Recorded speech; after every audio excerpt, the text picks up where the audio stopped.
Good morning. Actually, this isn't a good morning. This is a great morning. So from now on, instead of saying good morning, I'm going to say great morning. My name is Davina. I am here just providing more content for you. I am a PGI consultant, that is a Proctor Gallagher Institute consultant. There's many titles to what I do: life coach, mentor coach. You can call it what you want to call it. I basically do self-development.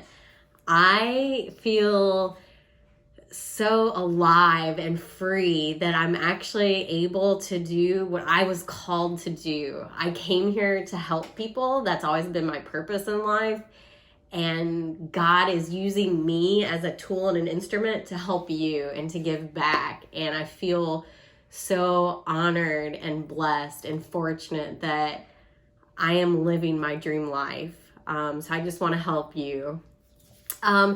So a lot of people will ask, like, why does this even matter? Why does self-development, why should we even care if we have a goal in life?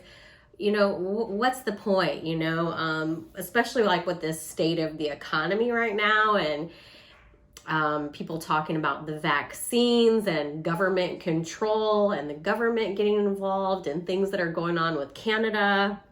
And there's just a lot of fear and anxiety amongst people and society as a whole. So a lot of people will say, like, what's the point of this? Like, who cares about living your dream life in the state of the economy that it's in right now? And my response would be, there is no better time to teach this and to teach self-development than now. Because a lot of what I talk about comes from the book Think and Grow Rich from Napoleon Hill. And when this was written, it was written in about the time the Great Depression was going on. So that is why this is so important, because they kind of went through what we're going through right now.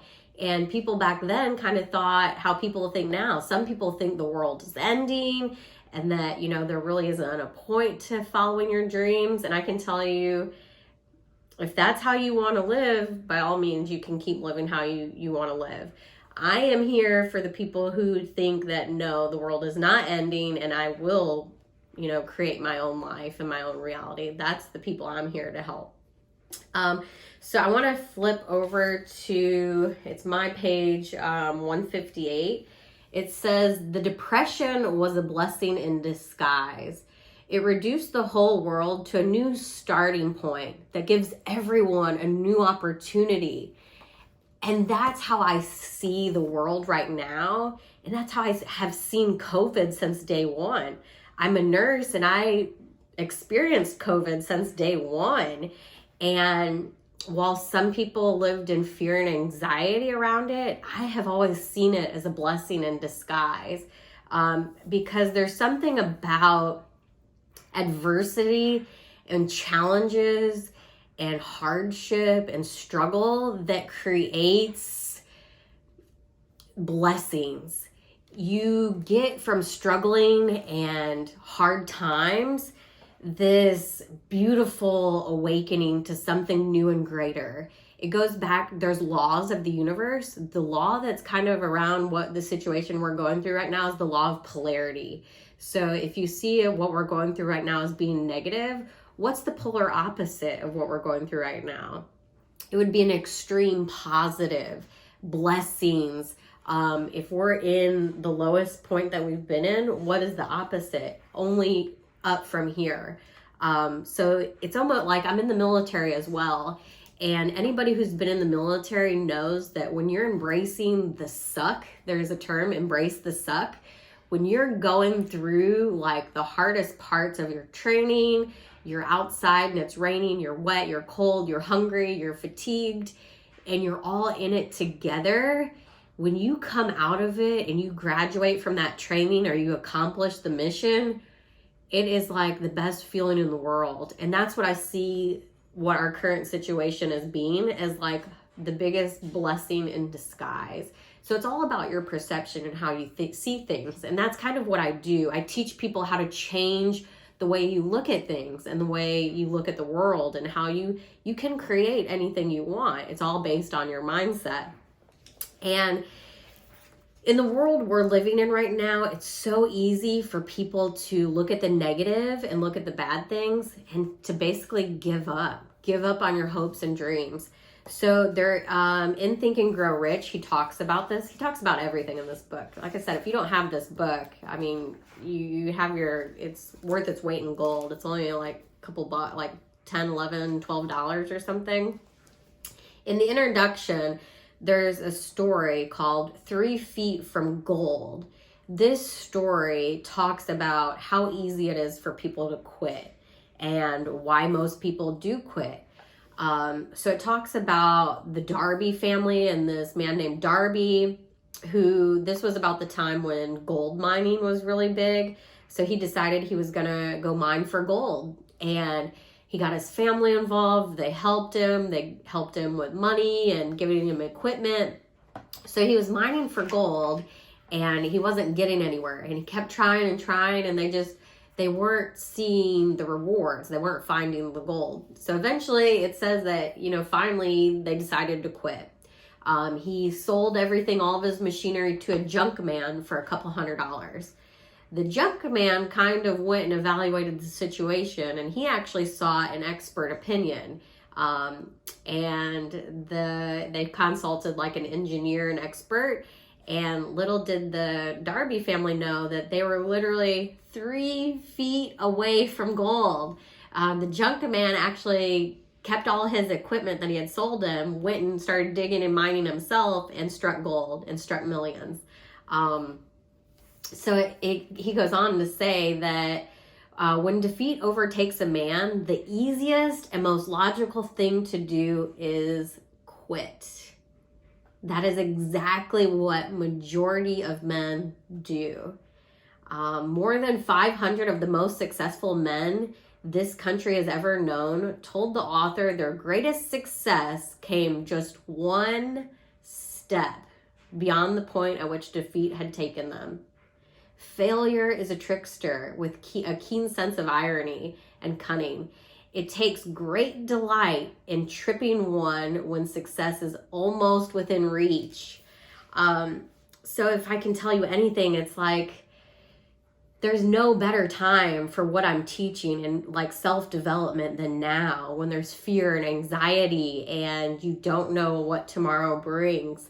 Like, this is the best time for this. And if you have a goal and dream, don't quit. Keep going, even if it's hard. Like, the reward is usually right there when you're right at your breaking point. If you just keep going one step further, you can achieve it. And Napoleon Hill says, are you waiting for success to arrive, or are you going to find where it's hiding? It's the people who take action today when the economy is depressed and find the opportunities waiting for them who will create the greatest success stories of tomorrow. So this is kind of what I do. I got to a point in my own life where I was sick and tired of being sick and tired. I was taking care of people who were sick and in their darkest times and feeling regret in their own life, that I got to the point where I said to myself, like, I don't want to be that patient in the bed thinking, what if I just followed my gut instinct and my calling and actually did what I really wanted to do. So that's why I chose a different path, and it leads me to decision making. It was not an easy decision to follow my calling and to do this with my life. It was not easy. And in the book, Think and Grow Rich, Chapter 8, he talks about decision making. So I'm going to flip there right now. So an analysis of several hundred people who had accumulated fortunes well beyond the $1 million mark disclosed the fact that every one of them had the habit of reaching decisions promptly and changing these decisions slowly if and when they changed them. People who fail to accumulate money, without exception, have the habit of reaching decisions, if at all, very slowly, and of changing these decisions quickly and often. The majority of people who fail to accumulate money sufficient to their needs are generally easily influenced by the opinions of others. They permit the newspapers and the gossiping neighbors to do their thinking for them. Opinions are the cheapest commodity on earth. If you're influenced by opinions, when you reach decisions, you will not succeed in any undertaking, much less in that of transmuting your own desire into money. What he goes on to say, so again, when it comes to making decisions, successful people make decisions very, very quickly. Napoleon Hill, he was doing an interview with Andrew Carnegie, and Andrew Carnegie asked him if he would dedicate his life to an idea, interviewing the wealthiest people in the world and basically writing their secrets to success. And he even told them he might not even be compensated for it. So he asked him to make a decision, but what Napoleon Hill didn't know is that he had a timer under the desk, and he was timing him on how quick he would make the decision. You know, Napoleon Hill made his decision in 29 seconds. That's the kind of decision making you have to make if you want to go somewhere in life. If you want to be successful, you have to be making decisions quickly and then very slow to change them. And that's a problem that we have in society and with most people, is that most people don't even know how to make a decision. You'll ask your parents what you should do. You'll ask your spouse what you should do. These people are not going to be the ones who are going to help you make a decision, because only you know what's best for you. If you're asking the opinions of, your parents and your spouse, they're going to give you their insight on it, but it's not really going to fill you and what God called for you. So that's one of the major issues people have, is decision making. And Hill gathered information and studied and interviewed over 25,000 people who experienced failure, and indecision was the number one reason people failed. They just did not know how to make a decision. I think a lot of it has to do with, the education system and parenting, and it's just the way we're programmed that we always ask other people what they think instead of going with our own intuition and going with inside of ourselves. I think that's the biggest issue. Successful people who have made millions and changed their lives, they have the habit of making decisions very quickly, and changing them, like I said, very slowly. He continues on, those who reach decisions promptly and definitely know what they want and generally get it. The leaders in every walk of life decide quickly and firmly. That's the major reason they're leaders. The world has the habit of making room for the man whose words and actions show he knows where he's going. Indecision is usually a habit that begins in youth. So I will tell you, when you go to make any kind of decision, you're going to come up against what's called the terror barrier. And this I know to be true and to be fact, because it happened to me. And if it happened to me, it's going to happen to you. So I want to talk to you about the terror barrier. So let me move my chair a little. So right now, if you're on the fence about making a decision, this is where most people start. It's in bondage. So this is your comfort zone. This is usually, I'm sorry to say, but where most of your dreams will stay and where they go to die. If you stay right where you are, you're going to keep getting the same results that you're getting. So then what happens is, say you're watching my video or you're watching a YouTube channel, or a motivational speaker inspires you. Then you get an idea. So from here, you get this why idea. So here's your new idea that comes in. This is like seeing what you want. So this is the new idea to get you to where you want to be. And you're like, ooh, I could do that. The problem with this is your reason will kick in. Remember, reason is one of your higher faculties that I talked about in a different video. So the idea comes in, but then your reason starts to take over. And then the more you ponder it and the more you think about it, about making a decision, the longer you take to make a decision, then you get into conflict. This is where your own mind will kind of hijack you and you'll talk yourself out of doing it. So this is kind of where your why idea is going into your subconscious. So you're thinking about it, your reasoning's thinking about it, and then you kind of move it into your subconscious.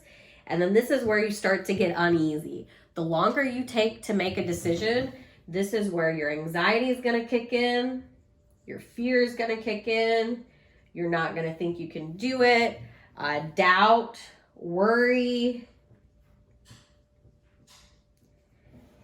This is why most people end up staying stuck, because they'll let this part control them and they'll say, oh, no, I can't do this. And they'll go right back to being in bondage.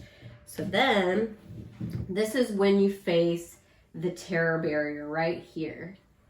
When you're thinking about it, don't know what you should do. But if you would just make the decision and do it, on the other side of this wall is freedom.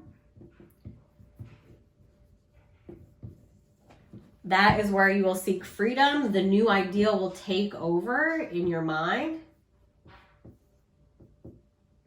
And that is where all of the magic happens. But the problem is, so this part, this line is the terror barrier right here.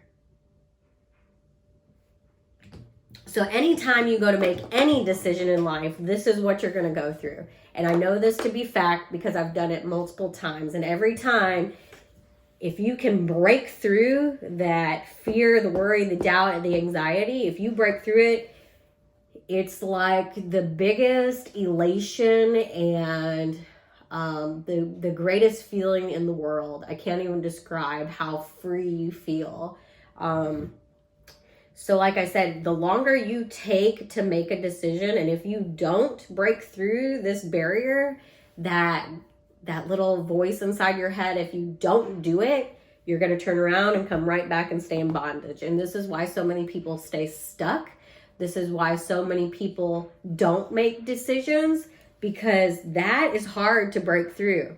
It is very hard. You're doing something you've probably never done before. You have to go within inside yourself and trust yourself and just know that everything's going to be okay. You're going to be fine. Just do it. But it's easier said than done for a lot of people. And this is where a lot of people struggle.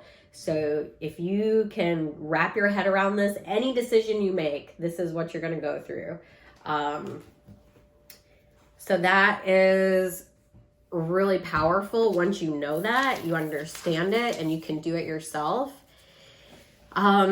So then it gets me to the point of, decision making and the terror barrier. So if you stay where you are right now, you're probably going to be in bondage. You're probably going to stay in your comfort zone. Are you comfortable where you are right now? So that's where a decision has to be made. Like I said, when I decided to live my dream life, I had to make a decision. And it basically got to the point where I was sick and tired of being sick and tired. I was sick and tired of not doing what I want to do. I wanted to make my own life. And that is ultimately when I made the decision for myself. And I went through that terror barrier, and there's still days when I have to go through it myself. And once you do it, it's the greatest feeling in the world, and you're actually free. So I feel very blessed that I'm doing my calling. So my question for you would be, how are you feeling about your life? Do you want to be in the same spot you're in right now, a year from now? How much longer are you going to choose to live like you're living now? Where is your life going? If you keep going in the direction you're going now, where are you going to be 1 year, 5 years, 10 years from now? If you had an opportunity to do something and you choose not to, that's a decision in itself. And deciding, not to do something you really want to do right now, you're also making a decision. And then that decision is called procrastination. And like I said, that's the death of your goals and dreams. The longer you wait to do something, you're basically telling the universe, I don't really want it. If your goals and your dreams in life are just an interest to you, you'll just do them when they're convenient. If your goals and dreams in life are a commitment, you'll do them no matter what. You'll do anything to achieve them. So you have to ask yourself, is what I really want in my dream life, am I just interested in that, or am I committed to it? So that's a question you're going to have to ask yourself. And then, like I said, how much longer are you going to choose to live how you are? And when are you going to make a decision to be or do or have something that you really want?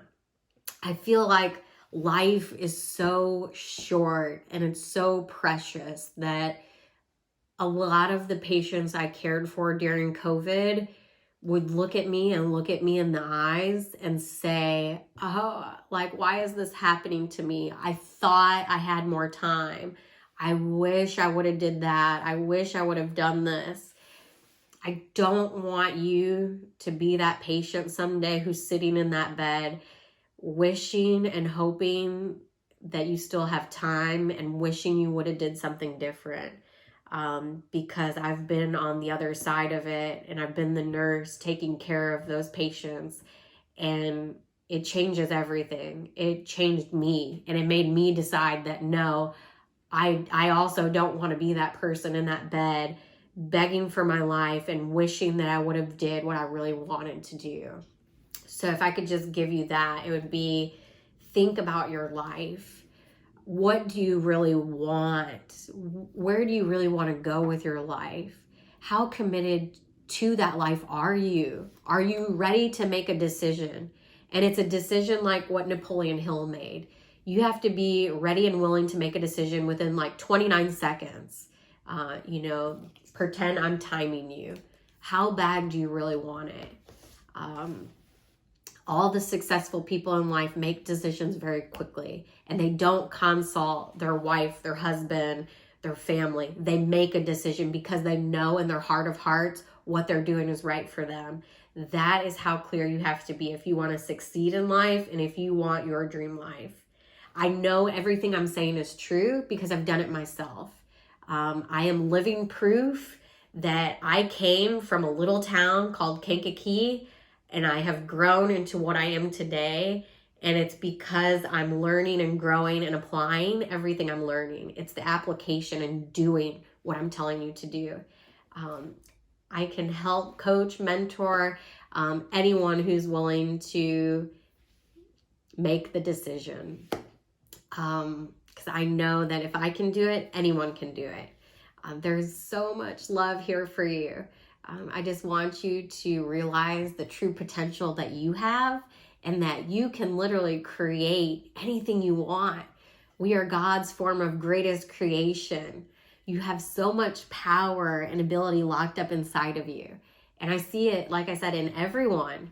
I am literally a guide here to help and mentor you to become the hero of your own story.